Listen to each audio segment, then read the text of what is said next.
സ്വർഗസ്ഥനായ പിതാവേ, അവിടുത്തെ രാജ്യം വരേണമേ.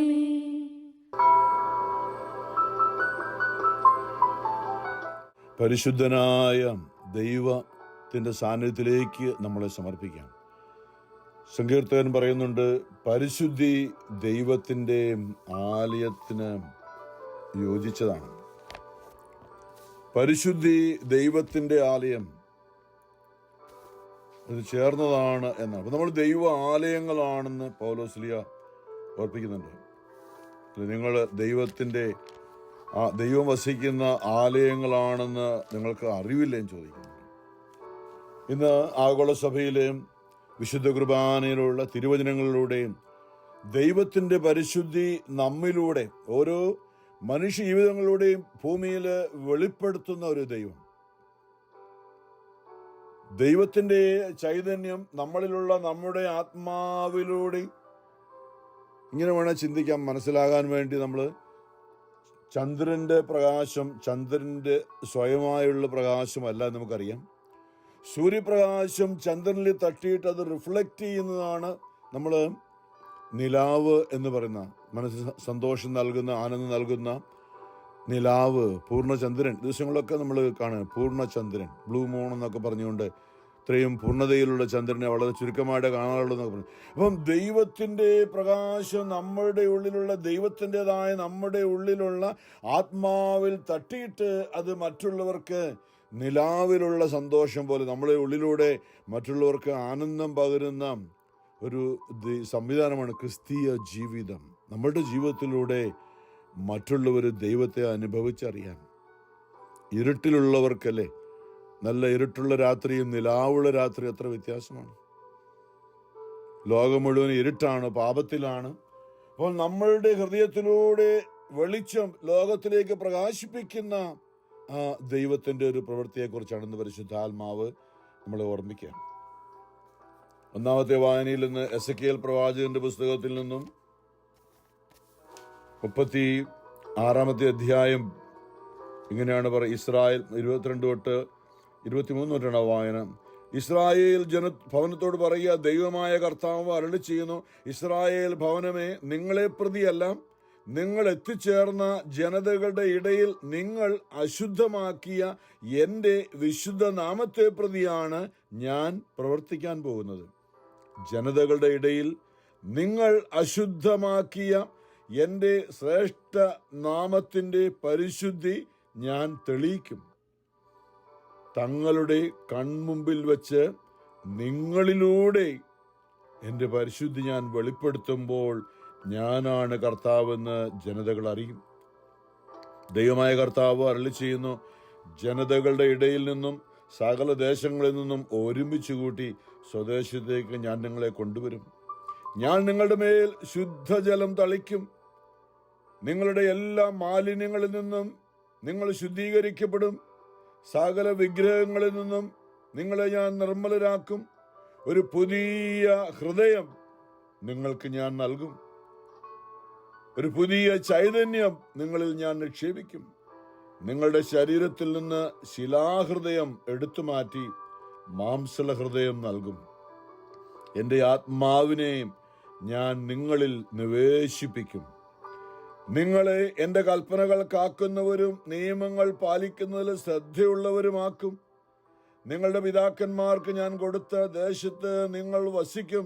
നിങ്ങൾ എൻ്റെ ജനവും ഞാൻ നിങ്ങളുടെ ദൈവവുമായിരിക്കും. നമ്മൾ ദൈവത്തിന് നാമം അശുദ്ധമാക്കിയെടുത്ത് നമ്മളിൽ ദൈവത്തിൻ്റെ പരിശുദ്ധി നിറച്ചുകൊണ്ട് നമ്മളിലൂടെ ദൈവത്തിൻ്റെ വിശുദ്ധി മറ്റുള്ളവർക്ക് വെളിപ്പെടുത്തുന്ന ഒരു ദൈവത്തിൻ്റെ രക്ഷാകരമായ ഒരു പ്രവൃത്തി. നമ്മൾ അനേക വിശുദ്ധ അഗസ്തീനോസിനെ കുറിച്ച് കേട്ടിട്ടുണ്ട്. Saint Augustine. ലോകത്തിന്റെ എല്ലാ അശുദ്ധിയിലും പാപങ്ങളിലും ഇനി ഇതുപോലെ പാപം ചെയ്യാൻ ബാക്കിയൊന്നും ഇല്ലാത്ത രീതിയിൽ പാപം ചെയ്ത് ചെറുപ്പത്തിലെ മുതലേ പാപം ചെയ്ത് 33 വർഷം പാപം ചെയ്ത് ജീവിച്ച അഗസ്റ്റിൻ. പിന്നീട് നമുക്കറിയാം അഗസ്റ്റിൻ്റെ അമ്മ മോനിക്കായുടെയൊക്കെ ആ പ്രാർത്ഥന അല്ലേ, ആ പ്രാർത്ഥനയിലൂടെ അഗസ്റ്റിൻ സഭയിലെ ഡോക്ടർ ഓഫ് ദി ചർച്ച്, വിശുദ്ധരിൽ അഗ്രഗണ്യനായി നിൽക്കുന്ന ഒരു വിശുദ്ധനാണ് സെയിന്റ് അഗസ്റ്റിൻ. ഒരു കാലത്ത് അവിടെ ഉണ്ടായിരുന്നവരുടെയിൽ പാപത്തിന്റെ ചെടി, ഇത്രമാത്രം പാപത്തിൽ ജീവിക്കുന്ന, ഇത്രയും മ്ലേച്ഛത ജീവിക്കുന്ന ഒരു വ്യക്തിയെന്ന് അനേകർ പറഞ്ഞ് ആ വ്യക്തിയിലേക്ക് ദൈവവചനം കടന്നു വന്നു കഴിഞ്ഞപ്പോൾ ആ വ്യക്തി ദൈവത്തിന്റെ സ്നേഹം വെളിപ്പെടുത്തുന്ന ഒരു വിശുദ്ധിയുടെ ഉറവിടമായി, മറ്റുള്ളവർക്ക് വിശുദ്ധി കൊടുക്കുന്ന ഒരു പാത്രമായി മാറി. ദൈവമേ, അഗസ്തീനോസ് പറഞ്ഞില്ലേ, ദൈവമേ അങ്ങിലെ വിലയം പ്രാപിക്കുന്നത് വരെ എൻ്റെ ആത്മാവ് ഇപ്പോൾ അസ്വസ്ഥമാണ്. ആ ഒരു രീതിയിലേക്ക് ആത്മാവിൽ ഉയർത്തിയ സെയിന്റ് അഗസ്റ്റിൻ. അതെ, അതുപോലെ തന്നെയാണ് ദൈവമായ കർത്താവ് ഇസ്രായേൽ ജനത്തെ ആദ്യമായി ഈജിപ്തിൽ നിന്ന് പുറത്തു കൊണ്ടുവന്നപ്പോൾ പലപ്പോഴും ചിന്തിച്ച വചനമുണ്ടല്ലോ, ലേവ്യർ 11:44-45, ഞാൻ നിങ്ങളുടെ ദൈവമായ കർത്താവ് പരിശുദ്ധനായിരിക്കുന്നത് പോലെ നിങ്ങളും എല്ലാ കാര്യങ്ങളിലും പരിശുദ്ധരായിരിക്കുവിൻ. നമുക്കറിയാം, ഇസ്രായേൽ ജനം വെറും ചുരുങ്ങിയ ദിവസം കൊണ്ട് ഈജിപ്തിൽ നിന്നും പുറത്തു വന്ന മരുഭൂമിയിലൂടെ നടന്ന് അവരെ കാനാൻ വാഗ്ദാന ദേശത്തേക്ക് എത്തേണ്ടതായിരുന്നു. പക്ഷെ അവരില് ഹൃദയകാഠിന്യവും ദൈവത്തിനെതിരായുള്ള ചിന്തയും ഉണ്ടായിരുന്നത് കൊണ്ട് അവര് വിശുദ്ധീകരിക്കപ്പെടുന്നത് വരെയും അവർക്കൊരു കാനാൻ ദേശം നൽകുക എന്നുള്ളതിനേക്കാൾ കൂടുതലായിട്ട് അവർ വിശുദ്ധ ജനം, അതാ പറഞ്ഞത്, നിങ്ങൾ എൻ്റെ ജനവും ഞാൻ നിങ്ങളുടെ ദൈവവുമായിരിക്കും. അപ്പൊ ഇസ്രായേൽ ജനം 4 ആഴ്ച അല്ലെങ്കിൽ അതിൽ കുറഞ്ഞ ദിവസം കൊണ്ട് മാത്രം നടന്ന് കാനാൻ ദേശത്തേക്ക് എത്തേണ്ടത് 40 വർഷം മരുഭൂമിയിലൂടെ അലഞ്ഞു തിരിഞ്ഞു നടന്നു. ആ 40 വർഷം ദൈവം അവരെ വിശുദ്ധീകരിക്കുകയായിരുന്നു. ദൈവത്തിന്റെ വിശുദ്ധി അവരിലൂടെ വെളിപ്പെടും. നമ്മുടെയൊക്കെ ജീവിതത്തിൽ ഇന്നുമുള്ള ഓരോ സഹനവും കഴിഞ്ഞ കാലങ്ങളിൽ നമ്മളിലൂടെ അശുദ്ധമാക്കപ്പെട്ട ജീവിതങ്ങളുണ്ട്, അതിൽ മരിച്ചുപോയവരുണ്ട്. അതെല്ലാം തിരികെ പിടിക്കുന്ന ഒരു പ്രക്രിയയാണ് ദൈവം. അത് പൂർണ്ണനാക്കുന്ന, അല്ലെ, സ്വർഗസ്വനായ നിങ്ങളുടെ പിതാവ് പരിപൂർണനായിരിക്കുന്നത് പോലെ നിങ്ങളും പരിപൂർണരായിരിക്കും എന്ന് പറയുമ്പോൾ എന്താ പരിപൂർണത? വിശുദ്ധിയുടെ പരിപൂർണതയാണ്. പൂർണ്ണ ചന്ദ്രൻ, അല്ലെ, പ്രകാശം മുഴുവനും നിലാവുള്ള രാത്രി നൽകുന്നത് പോലെ നമ്മുടെയൊക്കെ വ്യക്തിപരമായ ഓരോരുത്തരുടെ ജീവിതത്തിലൂടെ പൂർണ്ണമായ വിശുദ്ധി അനേകർക്ക് ദർശിക്കാൻ ഇന്ന് നമ്മൾ ക്രിസ്ത്യാനികൾ എന്ന് പറയുമ്പോൾ മറ്റുള്ളവരുടെ ഇടയിൽ പരിഹാസ്യരായ ഒരു സമൂഹമായി മാറിയിരിക്കുകയാണ്. നമ്മൾ പലരും അറിയാതെ നമ്മളുടെ സ്വന്തം ഇഷ്ടത്തിനും സ്വന്തം ആഗ്രഹത്തിനും സ്വന്തം കാഴ്ചപ്പാടിനും പോയപ്പോൾ എന്താ സംഭവിച്ചത്? നമ്മൾ മനഃപൂർവ്വമല്ല, നമുക്കൊരു അബദ്ധം പറ്റിപ്പോയി. ഇസ്രായേൽ ജനത്തിനും അങ്ങനെയാണ്. തിന്മ നമ്മുടെ ഉള്ളിൽ. പരിശുദ്ധാത്മാ പൗലോസ് കൊരിന്ത്യൻകാരോട് പറഞ്ഞ ലേഖനത്തിൽ 1 കൊരിന്ത്യർ 2 പറയുന്നുണ്ട്, നിങ്ങളുടെ ഉള്ളിലുള്ള പരിശുദ്ധാത്മാവാണ് ദൈവവുമായി നിങ്ങളെ ബന്ധപ്പെടുത്തി പരിശുദ്ധാത്മാവാണ് നിങ്ങളെ നയിക്കേണ്ടത്. റോമർ 8 പൗലോസ് പറഞ്ഞില്ലേ, ദൈവ ആത്മാവിനാൽ നയിക്കപ്പെടുന്നവരെല്ലാം ദൈവത്തിന്റെ മക്കളാണ്. അപ്പൊ ദൈവത്തിന്റെ ആത്മാവാണ് നമ്മളെ പ്രകാശിപ്പിക്കുന്നത്. ദൈവത്തിന്റെ ആത്മാവ് നമ്മുടെ ഉള്ളിലുള്ളപ്പോൾ നമ്മൾ പ്രകാശിതരാണ്, മറ്റുള്ളവർക്ക് വെളിച്ചം പകർന്നവരാണ്. പ്രകാശം എന്ന് പറയുമ്പോൾ അത് ലിറ്ററലായിട്ട് അല്ലെങ്കിൽ ആലങ്കാരികമായിട്ട് ഇങ്ങനെ ഒരു വെളിച്ചം എന്നുള്ളതല്ല, പിന്നെയോ നമ്മുടെ നമ്മളിലൂടെ പുറപ്പെടുന്ന നന്മയാണിത്. പരിശുദ്ധാത്മാവിന്റെ ഫലങ്ങൾ എന്ന് പറയുന്ന സ്നേഹം, ആനന്ദം, സമാധാനം, ക്ഷമ, ദയ, നന്മ, എളിമ, വിശ്വസ്തത, ആത്മ സംയമനം. ഗലാത്യർ 5:22 പറയുന്ന കാര്യങ്ങളാണ് ഇതൊക്കെ. പരിശുദ്ധാത്മാവിന്റെ ഫലങ്ങൾ ഇതാണ് നമ്മളിലൂടെ ദൈവം വസിക്കുമ്പോൾ മറ്റുള്ളവർക്ക് അനുഭവമായി തീരുന്ന ഫലങ്ങളായിട്ടാണ് പ്രകാശം വമിക്കുക. നമ്മളിലൂടെ മറ്റുള്ളവർക്ക് നമ്മളിലൂടെ നന്മയുണ്ടാകാൻ, നമ്മളിലൂടെ സ്നേഹവും കരുണയും ആത്മാവിന്റെ ഫലങ്ങൾ ലഭിക്കണം. അതിന് ദൈവം നമ്മുടെ ആത്മാവിൽ വസിക്കണം. ഇന്ന് ഇല്ലിനോയ് സ്റ്റേറ്റിന് വേണ്ടി വ്യാഴാഴ്ച ദിവസം ഷിക്കാഗോയിൽ നിന്ന് ഇന്ന് വീണ്ടും പ്രാർത്ഥന ചിലപ്പുറത്ത് തോമസ് നയിക്കുമ്പോൾ ആ തോമസ് മേരിയ കുടുംബം ഇന്ന് നമ്മളെ ഓർപ്പിച്ച സങ്കീർത്തനം, പ്രാർത്ഥനയുടെ ആരംഭത്തിൽ ഓർപ്പിച്ച സങ്കീർത്തനത്തിന്റെ വായന നമുക്കറിയാം. 36 സങ്കീർത്തനമാണ്. അവിടെ ഇങ്ങനെ പറഞ്ഞിരിക്കുന്നത്, ഇതാ ദുഷ്ടന്റെ ഹൃദയാന്തർഭാഗത്തോട് പാപം മന്ത്രിക്കുന്നു. ദുഷ്ടന്റെ അല്ലെങ്കിൽ തിന്മ ഉള്ളിൽ വസിക്കുന്ന ഒരു വ്യക്തിയാണ് ദുഷ്ടൻ എന്ന് പറയാം. ദൈവമില്ല എന്ന് ദുഷ്ടൻ പറയുന്നു, മൂഢൻ പറയുന്നു എന്നൊക്കെ നമ്മൾ ചിന്തിച്ചു കഴിഞ്ഞ ദിവസം. അപ്പൊ ദുഷ്ടന്റെ ഉള്ളിൽ പരിശുദ്ധാത്മാവല്ല, ദുഷ്ടാത്മാവാണ്, ദുരാത്മാവാണ്. പരിശുദ്ധൻ, വിശുദ്ധൻ എന്നൊക്കെ പറയുമ്പോൾ അവരുടെ ഉള്ളിൽ വിശുദ്ധിയുടെ ആത്മാവായ പരിശുദ്ധാത്മാവാണ് അവരെ നയിക്കുക. എന്നാൽ ദുഷ്ടത ഉള്ളവരുടെ ഉള്ളിൽ അവരങ്ങനെ ആയത് ദുഷ്ടാത്മാക്കൾ അവരെ ഒന്നോ അതിൽ കൂടുതലോ ദുഷ്ടാത്മാക്കൾ അവരെ ഒരു പേഴ്സണാലിറ്റിയാണ്. നമ്മൾ പറയുമ്പോൾ പരിശുദ്ധാത്മാവ് ഒരു വ്യക്തിയാണ്, ദൈവം ഒരു വ്യക്തിത്വമാണ്. പിതാവും പുത്രനും പരിശുദ്ധാത്മാവും ഒരു വ്യക്തിയെ പേഴ്സണായിട്ടാണ്. അല്ല, ദൈവത്തിന്റെ 3 വ്യക്തിത്വം, 3 ആളുകൾ എന്നൊക്കെ നമ്മൾ പറയുന്നതിന് കാരണം ദൈവം കാലാകാലം ഒന്നാണ്. ദൈവത്തിന് ഒറ്റ ദൈവമുള്ളൂ, ഏക സത്യ ദൈവമാണ്. പക്ഷെ ദൈവം മനുഷ്യരായ നമ്മളുടെ ഇടയിൽ പ്രവർത്തിച്ച ചില the manifestation of God in different times എന്ന് വേണേൽ പറയാം, മനസ്സിലാക്കാൻ വേണ്ടിയിട്ട്. ഒരൊറ്റ ദൈവം, പിതാവും പുത്രനും പരിശുദ്ധാത്മാവും ഒന്നാണ്, മാറി നീക്കിയല്ല. പക്ഷേ ചില കാലങ്ങളിൽ ദൈവത്തിൻ്റെ ആ പൈതൃകമായ പിതാവായ ദൈവം, യഹോവയായ ദൈവവുമായിട്ട് യാതൊരു ബന്ധവുമില്ലാതിരുന്ന യഹോവ ദൈവം ഒരു ശക്തിയാണ്, ദൈവത്തെ ഭയപ്പെട്ടിരുന്ന ഒരു കാലഘട്ടത്തിലാണ് യഹോവയായ ദൈവം, പിതാവായ ദൈവത്തിൻ്റെ പ്രവൃത്തി നമ്മൾ കാണുന്നത്. പഴയ നിയമം മുഴുവനതാണ്. പഴയ നിയമത്തില് പിതാവായ ദൈവം പുത്രനായ ദൈവത്തെ വെളിപ്പെടുത്തുകയാണ്. ക്രമേണ ക്രമേണ ക്രമേണ പ്രവചനങ്ങളിലൂടെ, സങ്കീർത്തനങ്ങളിലൂടെ ഒക്കെയും പുത്രനെ ലോകത്തിന്, അതായത് യഥാർത്ഥമായ മനുഷ്യവർഗത്തെ ദൈവവുമായിട്ട് മനുഷ്യനെ വീണ്ടും ഒന്നിപ്പിക്കാൻ ദൈവം മനുഷ്യനായി ഭൂമിയിൽ, ദൈവം തന്നെ മനുഷ്യനായി, അവൻ പൂർണ്ണ ദൈവവും പൂർണ്ണ മനുഷ്യനുമാണ് യേശുക്രിസ്തു. അവൻ ഭൂമിയിൽ മനുഷ്യനായി വന്നപ്പോൾ നമ്മൾ കാണുന്നുണ്ട്, യേശുക്രിസ്തു പിതാവ് പുത്രനെയാണ് അവതരിപ്പിച്ചതെങ്കിൽ ഇവനെൻ്റെ മാമോദീസയുടെ സമയത്ത് ഇവനെൻ്റെ പ്രിയ പുത്രനാകുന്നു, ഇവനിൽ ഞാൻ പ്രസാദിച്ചിരിക്കുന്നു എന്ന് സ്വർഗം തുറക്കപ്പെട്ടതും ഒരു പ്രാവന്റെ രൂപത്തിൽ പരിശുദ്ധാത്മാവ് ഇറങ്ങി വരുന്നതും സ്വരം കേട്ടു, ഇവനെൻ്റെ പ്രിയ പുത്രനാകുന്നുവെന്ന്. പിതാവ് പുത്രനെ മഹത്വപ്പെടുത്തുകയാണ് ലോകത്തിന്. അതായത് ദൈവം മനുഷ്യനായി പുത്രൻ എന്ന് പറഞ്ഞ്, പുത്രൻ എന്ന യേശു എന്ന പേരിൽ ലോകത്തിൽ പ്രവർത്തിക്കുകയാണ്. ഒന്നിച്ചാണ് പിതാവും പുത്രനും പരിശുദ്ധാത്മാവ് ഒന്നിച്ചാണ്. ഫിലിപ്പോസ് പറയുന്നുണ്ട്, പിതാവിനെ കുറിച്ച് എപ്പോഴും യേശു പറയുമ്പോൾ അങ്ങനെയാണ് ആ ഒരു സ്വഭാവം ദൈവത്തിൻ്റെ. പിതാവ് ഒരിക്കലും തന്നെ പുകഴ്ത്തി പറയുന്നില്ല, ഒന്നിച്ചാണ്. നമ്മൾ എന്നാണ് പലയിടത്തും ഉപയോഗിച്ചിരിക്കുന്നത്.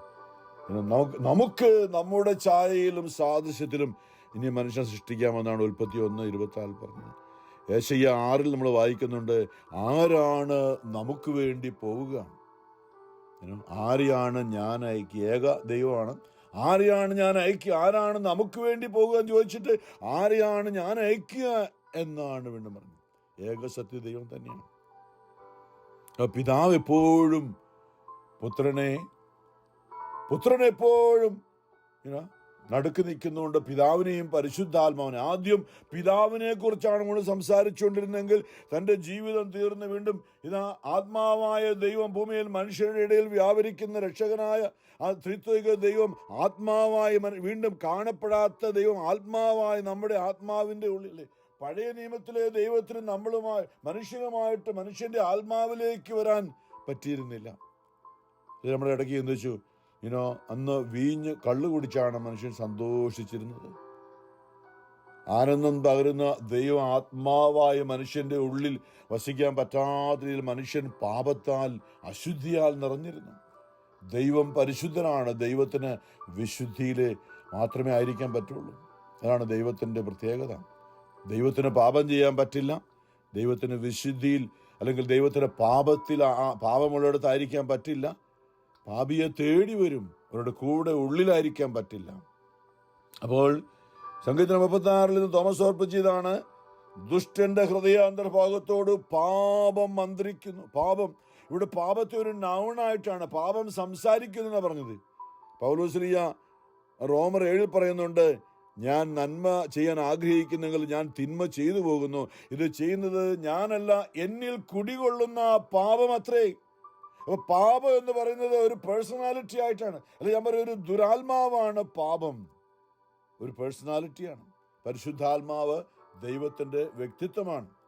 അല്ലേ, പറഞ്ഞു വന്നതുപോലെ യേശു മനുഷ്യനായി കാൽവരിയില് നമ്മുടെ ശരീരം, നമ്മളെ പോലെ ശരീരം എടുത്തുകൊണ്ടുവന്ന് ശരീരത്തിൽ സഹിച്ച് മനുഷ്യവർഗം മുഴുവനുള്ള സകലരുടെ ശരീരത്തിന്റെ മേഖലയിൽ വന്ന ജഡികമായ മേഖല പാപത്തിന് പരിഹാരമായി തൻ്റെ ശരീരത്തിന്റെ അർപ്പണത്തിലൂടെ അതികഠോരമായ വേദന സഹിച്ചുകൊണ്ട് പാപസുഖത്തിന് പകരമായി ശരീരത്തിൽ മനുഷ്യൻ പാപം ചെയ്യുന്നതുകൊണ്ട് പാപത്തിനൊരു ആസ്വാദ്യതയുണ്ട്.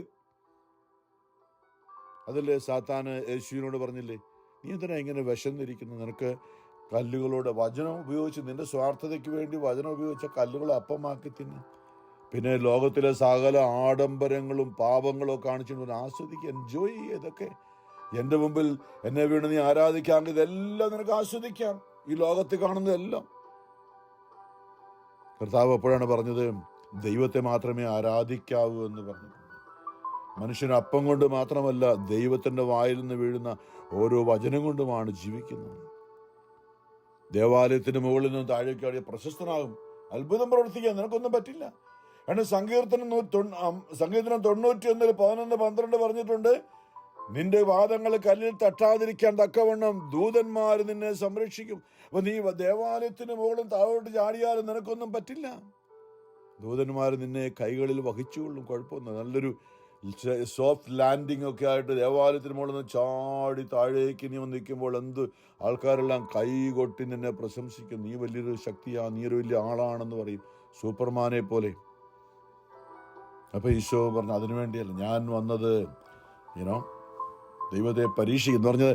ഞാൻ വന്നത് കുരിശിൽ സഹിച്ചുകൊണ്ട് മനുഷ്യന് കണ്ടാൽ ഇത്രമാത്രം അറപ്പ് തോന്നുന്ന, അവനെ കണ്ടവർ അമ്പരന്ന് പോയി. അവന്റെ രൂപം മനുഷ്യൻ്റെതായിരുന്നില്ല. അത്രമാത്രം മനുഷ്യന്റെ പാപത്തിന് വേണ്ടി വികൃതമാക്കപ്പെട്ട, മുറിവുകളേറ്റ, നിന്ദിക്കപ്പെട്ട ഒരു ജീവിതത്തിൽ ആ സഹനത്തിലൂടെയാണ് മനുഷ്യനെ വീണ്ടെടുക്കാൻ ഞാൻ ആഗ്രഹിക്കുന്നത്. അത്ഭുതങ്ങളൊക്കെ യേശു പ്രവർത്തിച്ചു കുറെ, അല്ലേ, ജീവിതത്തിലെ ഭൂമിയിൽ മനുഷ്യരെ സ്വന്തമായിട്ടില്ല, മറ്റുള്ളവർക്ക് വേണ്ടിയിട്ട്. പക്ഷേ അവന്റെ രക്ഷാകര പ്രവൃത്തി ഗത്സമേൻ തോട്ടം മുതൽ അങ്ങോട്ട് കുരിശിൽ മരിക്കുന്നത് വരെ സഹനം സഹനം സഹനം, വേദന തിന്നുകയായിരുന്നു അവൻ. എന്നെയും നിങ്ങളെയും ഓർത്തു ആ സമയത്ത്. ഈ ഭൂമിയിലുള്ള ഓരോ മനുഷ്യനെയും, അന്ന് ഇപ്പോൾ ജനിച്ചത് ഇനി ജനിക്കുവാനിരിക്കുന്ന ഓരോ മനുഷ്യന്റെയും പാപത്തിന് പരിഹാരമായി, അല്ലെ, ശരീരത്തിലൂടെ ചെയ്യാൻ പോകുന്ന, സംസാരത്തിലൂടെ മനസാ വാച കർമ്മണ ചെയ്യാൻ പോകുന്ന സകല പാപങ്ങൾക്കും പരിഹാരമായി യേശു മനസാ വാച ശരീരത്തിലും മനസ്സിലും വേദന സഹിച്ചു പരിഹാരമായിട്ട്. നമ്മുടെ പാപ ജഡിക സുഖത്തിന് പകരമായി അവൻ അതികഠോരമായ വേദന സഹിച്ചു, അറിഞ്ഞുകൊണ്ട് തന്നെ. ഈ വേദന ഇന്ന ആളിന്റെ ഈ പാപത്തിന് പരിഹാരമായി ഞാൻ സമർപ്പിക്കുന്നു പിതാവേ. ഇത് ദൈവത്തിന് മുമ്പിൽ, ത്രിത്വത്തില് പരിശുദ്ധിയുടെ ദൈവത്തിന്റെ പരിശുദ്ധിക്ക് മുമ്പിൽ സമർപ്പിച്ചുകൊണ്ടാണ് അവിടുന്ന് പരിഹാരം ചെയ്തത്. അതുകൊണ്ടാണ് പന്തക്കുസ്താ നാളിൽ യേശുവിന്റെ കുരിശിലെ സഹനത്തിലൂടെ വിശുദ്ധീകരിക്കപ്പെട്ട, അവന്റെ നാമത്തിന് വിശ്വസിച്ചിരുന്ന ആൾക്കാരിലേക്കാണ് പരിശുദ്ധാത്മാവായി ആത്മാവിന്റെ പ്രവർത്തനം, പരിശുദ്ധാത്മാവിന്റെ പ്രവർത്തനം നമ്മൾ കാണുന്ന പന്തക്കുസ്താ നാൾ മുതലാണ്. ഇപ്പോഴും പരിശുദ്ധാത്മാവാണ് ഭൂമിയിൽ പ്രവർത്തിക്കുക. പിതാവിന്റെ നാമവും പുത്രന്റെ നാമവും, അല്ലെ, പിതാവായ ദൈവത്തിന്റെ സ്നേഹവും പുത്രനായ യേശുക്രിസ്തുവിന്റെ കൃപയും പരിശുദ്ധാത്മാവിന്റെ സഹവാസം, നിങ്ങളുടെ ഉള്ളിൽ ആത്മാവായി വസിക്കുന്ന പരിശുദ്ധാത്മാവിന്റെ വാസം എന്നാണ് നമ്മൾ സഭയിൽ നിന്ന് പ്രാർത്ഥന, ഏറ്റവും ഉന്നതമായ പ്രാർത്ഥന, അല്ലേ. May the grace of our Lord Jesus Christ and the love of the Heavenly Father, fellowship and communion of the Holy Spirit be with you എന്നാണ് സഭ പറയുന്നത്. അത് നമ്മൾ എണ്ണി പറയാണ്. പിതാവിന്റെ സ്നേഹം, യേശുക്രിസ്തുവിന്റെ കാൽവരിയുടെ വേദന നമുക്ക് കൃപയായി കിട്ടി. നമ്മുടെ ഉള്ളിലേക്ക് അവന്റെ നാമത്തിൽ വിശ്വസിക്കും, അവന്റെ മുമ്പിലേക്ക് അനുദപിച്ച് എനിക്ക് ദൈവമേ എന്നോട് ക്ഷമിക്കണമെന്ന് പറയുന്ന ഒരു വ്യക്തിയുടെ ഉള്ളിലേക്ക് ദൈവം ആത്മാവായി അവരുടെ ഉള്ളിൽ വന്ന് വസിക്കുകയാണ്. പരിശുദ്ധാത്മാവ് സഹായകൻ, ഓരോരുത്തർക്കും എന്താവശ്യമാണുള്ളത് ആ രീതിയിൽ രൂപപ്പെടുന്ന ദൈവമാണ്. രോഗിക്ക് ഒരു വൈദ്യനായിട്ട്, പഠിക്കാൻ ആഗ്രഹമുള്ള ഒരു വിദ്യാർത്ഥിക്ക് ഒരു അധ്യാപകനായിട്ട്, ഏത് രീതിയിലാണ് നമുക്ക് സഹായം. അതുകൊണ്ടാണ് പരിശുദ്ധാത്മാവിനെ സഹായകൻ എന്ന് യേശു വിളിച്ചത്. ഓരോരുത്തർക്കും വ്യത്യസ്തമാണ് ആവശ്യം. ഏത് രീതിയിലാണോ നമുക്ക് ആവശ്യം, ആ രീതിയിൽ നമ്മുടെ ജീവിതത്തിൽ പ്രവർത്തിക്കുന്ന സഹായകനായ ഒരു പേഴ്സണാണ്, ഒരു വ്യക്തിയാണ് പരിശുദ്ധാത്മാവ്. ആത്മാവാണ്, കണ്ണുകൊണ്ട് കാണാൻ പറ്റില്ല. പക്ഷെ നമ്മുടെ ആത്മാവിൽ, 1 Corinthians 2 പറഞ്ഞു, നമ്മുടെ ആത്മാവിൽ അനുഭവിച്ചറിയാൻ പറ്റും. അവനോട് ഇന്നലെ പറഞ്ഞു, അവനോട് സംസാരിക്കണം. പരിശുദ്ധാത്മാവിനോട്, യേശുവിനോട് അവർ സംസാരിച്ചതുപോലെ കണ്ണോട് കാണാൻ പറ്റും. അതാണ് യേശു പറഞ്ഞത്, എന്നെ കാണാതെ വിശ്വസിക്കുന്നവർ ഭാഗ്യവാന്മാർ. കാരണം എന്താ? ഞാനിനിയും പരിശുദ്ധാത്മാവായിട്ടാണ്, പിതാവായ ദൈവം, പുത്രനായ ദൈവം പരിശുദ്ധാത്മാവായിട്ടാണ് ഇപ്പോൾ ഭൂമിയിൽ പ്രവർത്തിക്കുന്നത്. വീണ്ടും വാനമേഘങ്ങളിൽ അവൻ എഴുന്നള്ളി വരുമ്പോൾ അവനെ നമ്മൾ കാണും, യേശുവിന്റെ രൂപത്തിൽ കാണും. എന്തെല്ലാമാണിതല്ലേ? ചെറു ബുദ്ധിമുട്ടാണ് മനസ്സിലാക്കാൻ. പക്ഷെ ഇതെല്ലാം ഒറ്റ സത്യ ദൈവമേ ഉള്ളൂ. ദൈവം മനുഷ്യരുടെ ജീവിതത്തിൽ പ്രവർത്തിക്കുന്ന manifestation of God in different times and age. Different ആണ് പിതാവും പുത്രനും പരിശുദ്ധാത്മാവും. ഒറ്റ ദൈവമേ ഉള്ളൂ. പലർക്കും തെറ്റിദ്ധാരണയാണ്. പിന്നെ പല മറ്റുള്ളവരൊക്കെ ക്രിസ്ത്യാനികളെ കുറിച്ച് പറയുമ്പോൾ ഇവർക്ക് ഒത്തിരി ദൈവങ്ങളുണ്ട്, 3 ദൈവങ്ങളൊക്കെ എന്ന് പറയുന്നത്. അല്ല, ഒരൊറ്റ ദൈവമേ ഉള്ളൂ. ആ ഒറ്റ ദൈവം മനുഷ്യരുടെ ഇടയിൽ കാലാകാലങ്ങളിൽ പ്രത്യക്ഷപ്പെട്ട് പ്രവർത്തിച്ച രീതികളാണ് നമ്മുടെ അനുഭവത്തിലൂടെ പറഞ്ഞു കേട്ടിട്ടുള്ളത്. അപ്പോൾ ഇവിടെ സംഗീതം 36 തോമസ് ഓർപ്പിച്ചത്, പാപം അല്ലെങ്കിൽ സാത്താൻ ദുഷ്ടാരൂപിയാണ്. ഒരു പാപം ചെയ്യുന്ന ദുഷ്ടന്റെ ഹൃദയാന്തർഭാഗത്തോട് പാപം മന്ത്രിക്കുന്നു. അവന്റെ നോട്ടത്തിൽ ദൈവഭയത്തിന് സ്ഥാനമില്ല, ദൈവത്തിനൊരു വിലയില്ല. അതാണല്ലോ തിന്മ അങ്ങനെ ആയത്. തൻ്റെ ദുഷ്ടത കണ്ടുപിടിക്കുകയോ വെറുക്കപ്പെടുകയോ ഇല്ലെന്ന് അവൻ അഹങ്കരിക്കുന്നു. അതാണ് ഭോഷത്വം. ദൈവം ഒന്നും കാണാൻ പോകുന്നില്ല അല്ലേ? പാപം, ഇത് ദൈവമൊന്നും ഇല്ല, ഇങ്ങനെ അങ്ങ് ജീവിക്കാം, കുഴപ്പമില്ല. എന്ത് പാപം ചെയ്താലും ഒരു കുഴപ്പമില്ല, ആരും കാണാതിരുന്നാൽ മതി. ഇതാ ഇന്ന് മനുഷ്യൻ പറഞ്ഞല്ലേ, കണ്ടു കഴിഞ്ഞാൽ കുഴപ്പമുള്ളൂ. തൻ്റെ ദുഷ്ടത കണ്ടുപിടിക്കുകയോ വെറുക്കപ്പെടുകയോ ഇല്ലെന്ന് അവൻ അഹങ്കരിക്കുന്നു. അവൻ്റെ വായിൽ നിന്ന് വരുന്ന വാക്ക് ദുഷ്കർമ്മവും വഞ്ചനയുമാണ്. വിവേകവും നന്മയും അവന്റെ പ്രവൃത്തികളിൽ നിന്ന് അപ്രത്യക്ഷമായിരിക്കുന്നു. അത് പരിശുദ്ധാത്മാവിന്റെ ദാനങ്ങളാണ്. വിവേകവും നന്മയും പരിശുദ്ധാത്മാവിന്റെ ഫലങ്ങളും ദാനങ്ങളുമാണ് അല്ലെ? ആത്മാവിന്റെ ദാനങ്ങൾ ജ്ഞാനം, ബുദ്ധി, അറിവ്, ആലോചന, ദൈവഭയം, ദൈവഭക്തി, ദൈവസ്നേഹം. പരിശുദ്ധാത്മാവിലെ വിശുദ്ധിയുടെ ദൈവം നൽകുന്ന ദൈവത്തിന്റെ ദാനങ്ങളാണ് ഇതെല്ലാം. ഇപ്പൊ പറഞ്ഞ പരിശുദ്ധാത്മാവിന്റെ ഫലങ്ങളിലാണ് ഈ വിവേകവും നന്മ പരിശുദ്ധാത്മാവിന്റെ ഫലമാണ്. വിവേകം പരിശുദ്ധാത്മാവിന്റെ ദാനമാണ്.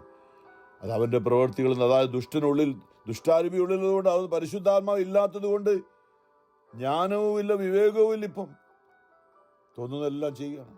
കിടക്കയിൽ അവൻ ദ്രോഹാലോചന നടത്തുന്നു. രാവിലെ ആരെയാണ് ഉപദ്രവിക്കേണ്ടത്, എന്താണ് കുഴപ്പമുണ്ടാക്കേണ്ടതെന്ന് ആലോചിക്കുന്നു. അവൻ ദുർമാർഗത്തിൽ ചരിക്കുന്നു, തിന്മയെ അവൻ വെറുക്കുന്നില്ല. നമ്മൾ മനസ്സിലാക്കണം പ്രിയമുള്ളവരെ. അപ്പോൾ നന്മയും തിന്മയും ഉണ്ട് അല്ലേ? നമ്മൾ ശരിക്കും സൂക്ഷിച്ചില്ലെങ്കിൽ, ശ്രദ്ധിക്കുന്നില്ലെങ്കിൽ, മത്തായിയുടെ 12-ാമത്തെ അധ്യായത്തിലത്തെ സുവിശേഷമല്ല, ഇതിനിടയിൽ ഓർപ്പിക്കുകയാണ്. മത്തായി 12-ാമത്തെ അധ്യായം 43 അശുദ്ധാത്മാവ്, നമ്മൾ പള്ളിയിൽ അല്ലെങ്കിൽ പരിശുദ്ധാത്മാവിന് മുമ്പിൽ സഭയിലേക്ക് പരിശുദ്ധാത്മാവ് നയിക്കുന്ന സഭ, അത് ഞാനിങ്ങനെ മാർപ്പാപ്പായെന്നോ, അതൊക്കെ ശരിക്കും അതിൻ്റെ മുകളിൽ നേതൃത്വം കൊടുക്കാൻ മാർപ്പാപ്പായുണ്ട്. എൻ്റെ താഴേക്ക് ഒരു സെറ്റപ്പ് ഉണ്ട്. മാർപ്പാപ്പായും കർദിനാൾമാരും മെത്രാന്മാരും വൈദികരും അൽമാരും ഇങ്ങനെയൊക്കെയാണ്. പക്ഷേ സഭയെ നയിക്കുന്നത് പരിശുദ്ധാത്മാവാണ്. പരിശുദ്ധാത്മാവാണ് സഭയെ നയിക്കുന്നത്. നമ്മൾ ആ ഒരു അറിവ് വേണം എപ്പോഴും. നമ്മൾ സഭയിൽ പ്രവർത്തിക്കുമ്പോൾ നമ്മുടെ ഉള്ളിൽ പരിശുദ്ധാത്മാവാണ് സഭയിൽ പ്രവർത്തിക്കുന്നത്. ഈ പരിശുദ്ധാത്മാവിന്റെ അടുത്തേക്ക് വരുമ്പോൾ നമ്മൾ ഒരു വ്യക്തി എനിക്ക് തെറ്റിപ്പോയി എന്ന് ഏറ്റുപറഞ്ഞ് കുമ്പസാരക്കൂട്ടിലേക്ക് വരുമ്പോൾ, കുമ്പസാരം കൂദാശയാണ്. അദൃശ്യനായ ത്രിത്വൈക ദൈവം പരിശുദ്ധാത്മാവിനെ നൽകുന്ന ഒരു സംവിധാനമാണ് കുമ്പസാരം എന്ന കൂദാശ. അവിടെ പാപങ്ങൾ ഏറ്റുപറയുമ്പോൾ കരങ്ങൾ ഉയർത്തി പുരോഗതിയിലൂടെ സഭയ്ക്ക് നൽകുന്ന അധികാരം. ഭൂമിയിൽ നിങ്ങൾ ആരുടെ പാപങ്ങൾ മോചിക്കുന്നുവോ സ്വർഗത്തിലും മോചിപ്പിക്കപ്പെട്ടിരിക്കുന്ന യോഹന്നാൻ 20:20 കൊടുത്ത അധികാരം കുമ്പസാരം എന്ന കൂദാശ ഈശോ സ്ഥാപിച്ചത് അവിടെയാണ്. സഭയുടെ പത്രോസോട് പറഞ്ഞോ, നീ സ്വർഗത്തിന് താക്കോലുകൾ നിനക്കാൻ തരും, നീ ഭൂമിയിൽ കെട്ടുന്നതെല്ലാം സ്വർഗത്തിലും കെട്ടപ്പെട്ടിരിക്കുമെന്ന്. അപ്പോൾ ഈ കുമ്പസാരം ഉദാശയിലൂടെ ദുഷ്ടാരൂപിയെ വൈദികൻ കരങ്ങൾ ഉയർത്തി ആശീർവദിക്കുമ്പോൾ വിശ്വാസത്തോടെ പാപങ്ങൾ ഏറ്റുപറയുന്ന, അനുതാപത്തോടെ പാപങ്ങൾ ഏറ്റുവന്ന ഒരു വ്യക്തിയിൽ നിന്നും നമ്മൾ കണ്ണുകൊണ്ട് കാണുന്നില്ല, ദുഷ്ടാരൂപികൾ വിട്ടുപോകുന്നുണ്ട്. പാപം ചെയ്യിക്കുന്ന, സംഗീതം 34 പറഞ്ഞ ഉള്ളിൽ വസിക്കുന്ന ദുഷ്ടാരൂപി വിട്ടുപോകും. ഇവിടെ നിന്നിട്ട് ആഗ്രഹിക്കണം, ദൈവമേ അങ്ങയുടെ പരിശുദ്ധ സങ്കീർത്തന ആഗോള സഭയിലെ പ്രതിബന്ധ സങ്കീർത്തന അനുതാപത്തോടെ ദാവീദ് പാപം ചെയ്തു കഴിഞ്ഞ് നാഥാൻ പ്രവാചകൻ വന്ന് പറഞ്ഞപ്പോൾ അനുതാപത്തോടെ പ്രാർത്ഥിക്കുന്ന പ്രാർത്ഥനയാണ് 51 സങ്കീർത്തനം. എല്ലാ ദിവസവും 3 മണിക്കൂർ നമ്മൾ പ്രാർത്ഥിക്കുന്നുണ്ട് ആ വചനം, മറ്റുള്ളവർക്ക് ലോകം മുഴുവൻ വേണ്ടിയിട്ട്. അവിടെ ഇന്നത്തെ വചനം 10 തൊട്ടാണ്. സങ്കീർത്തനം 51:10 ഇങ്ങനെ പറയാണ്, ദാവീദ് പറഞ്ഞു, ദൈവമേ നിർമ്മലമായ ഹൃദയം എന്നിൽ സൃഷ്ടിക്കണമേ എന്ന് പറയുമ്പോൾ പരിശുദ്ധാത്മാവിന് യോഗ്യമായ, പരിശുദ്ധാത്മാവിന് വസിക്കുന്ന ഒരു ഹൃദയം എനിക്ക്, ദൈവമേ നിർമ്മലമായ ഹൃദയം എന്നിൽ സൃഷ്ടിക്കണമേ, അചഞ്ചലമായ ഒരു നാവ ചൈതന്യം എന്നിൽ നിക്ഷേപിക്കണമേ, അങ്ങയുടെ സന്നിധിയിൽ നിന്ന് എന്നെ തള്ളിക്കളയരുതേ, അങ്ങയുടെ പരിശുദ്ധാത്മാവിനെ എന്നിൽ നിന്നും എടുത്തു കളയരുതേ. അങ്ങയുടെ രക്ഷയുടെ സന്തോഷം പരിശുദ്ധാത്മാവിന്റെ ഉള്ളിലുള്ളപ്പോഴുള്ള ഒരു ഫലമാണ് ആനന്ദം. അങ്ങയുടെ രക്ഷയുടെ സന്തോഷം എനിക്ക് വീണ്ടും തരണമേ, ഒരുക്കമുള്ള ഹൃദയം നൽകി എന്നെ താങ്ങണമേ. നല്ലൊരു മനസ്സ്, ദൈവത്തിന് സ്നേഹം നിറയുന്ന ഒരു മനസ്സ് എനിക്ക് നൽകണമേ. ബലികളിൽ വീണ്ടും പറയാണ്, ബലികളിൽ എത്ര കുർബാനയൊക്കെ നല്ല, പക്ഷേ അന്നത്തെ കാര്യമാണ് ആടുമാടുകളെ കൊണ്ട് ബലി അർപ്പിക്കും. ഇന്നും നമ്മൾ വിശുദ്ധ കുർബാന അർപ്പിക്കുമ്പോൾ നമ്മളിൽ പരിശുദ്ധാത്മാവ് വന്നുകൊണ്ട് നമ്മളെ പുതിയ സൃഷ്ടിയാക്കി മാറ്റാൻ ഒരുക്കത്തോടെ, ആഗ്രഹത്തോടെ, എല്ലാവരോടും ക്ഷമ ചോദിച്ചുകൊണ്ട് നമ്മൾ ഹൃദയം ഒരുക്കിക്കൊണ്ടാണ് ബലികളിൽ അങ്ങ് പ്രസാദിക്കുന്നത്. ഞാൻ ദഹനബലി അർപ്പിച്ചാൽ അവൾ സന്തുഷ്ടനാവുകയില്ല.